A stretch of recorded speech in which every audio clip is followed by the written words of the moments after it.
Opening scene. A dramatic view of a lush Angolan landscape, vibrant with greenery, waterfalls, and life. The camera pans slowly through this vision, settling on a regal silhouette. I promise you've never seen anything like this before.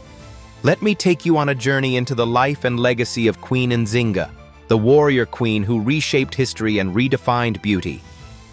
Nzinga Mbande, or simply Queen Nzinga, was born in 1583 in what is now Angola. She was no ordinary child. From a young age, Nzinga exuded intelligence, charisma, and a striking physical composure that foretold her destined greatness. Her name, Nzinga, means to twist or turn. And twist she did, navigating through the complex tides of politics and colonialism to secure Angola's sovereignty. Now picture this. 17th century Angola, a tapestry of cultures meeting a ruthless chapter of colonial aggression. The Portuguese sought to dominate the region to sustain the growing transatlantic slave trade. Nzinga's father, the king of Ndongo, initially resisted the invasion, yet it was Nzinga, not her brothers, who would ultimately alter the course of their nation's history. When Nzinga was sent as a diplomat to negotiate peace with the Portuguese in 1622, she made an entrance that would forever symbolize her power and grace. The Portuguese governor smugly offered no chair for Nzinga, expecting her to stand beneath his gaze.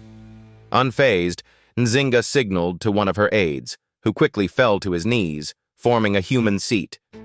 This wasn't just a sly act of wit. It boldly declared her equal status to the governor.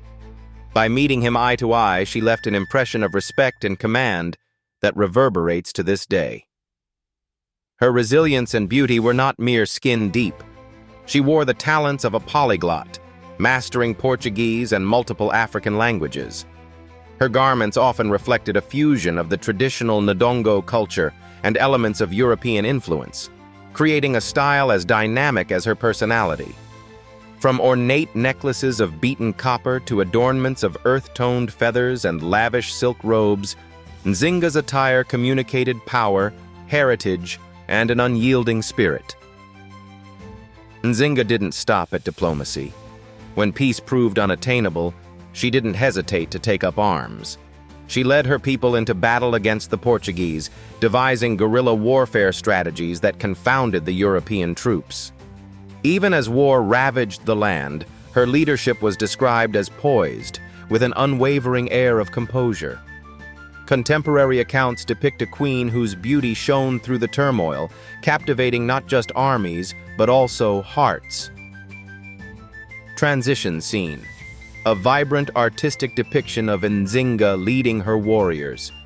Her armor glints under the Angolan sun as she gestures forward, her face a masterpiece of determination. Nzinga was more than her military prowess. She saw beauty in unity.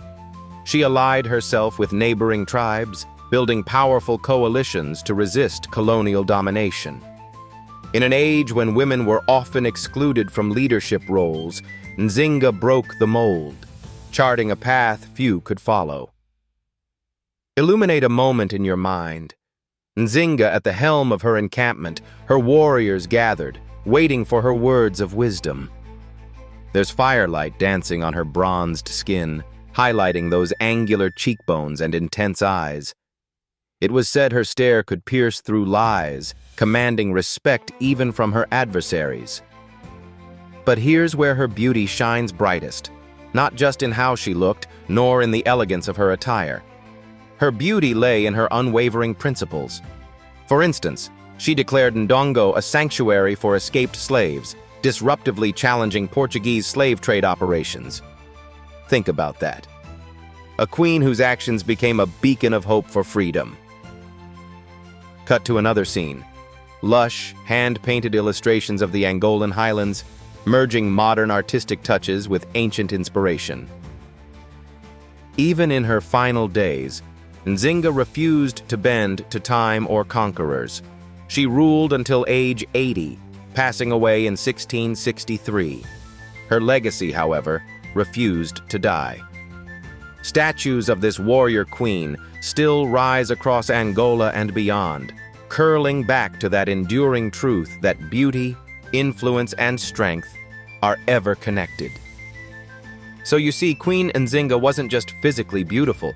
She embodied beauty through her actions, her intellect, and her unyielding fight for her people's independence. She redefined beauty as grace under fire, as strategy fused with sovereign elegance. Closing scene, a gradual fade into the modern-day cultural celebrations of Angola, showing dances, costumes, and tributes to Nzinga's reign. Let Queen Nzinga's story inspire. Her time may be far removed from ours, but her courage, diplomacy, and aesthetic legacy remain utterly timeless. And now I ask, what does beauty mean to you, dear viewer? Is it about appearance, or is it the impact one leaves behind? To me, Queen Nzinga teaches that true beauty lies in resilience, determination, and the power to transform the world around you. Final words as the screen shows a glowing tribute to Queen Nzinga. Now, don't just admire her from a distance. Explore history. Dive into the legacy of women like Nzinga who dared to redefine expectations. Their stories are not just echoes. They are the soul of what beauty truly means. Join us next time as we unveil more incredible women whose legacies continue to blaze trails. Until then, remember, history is filled with queens like Nzinga waiting for their stories to be told.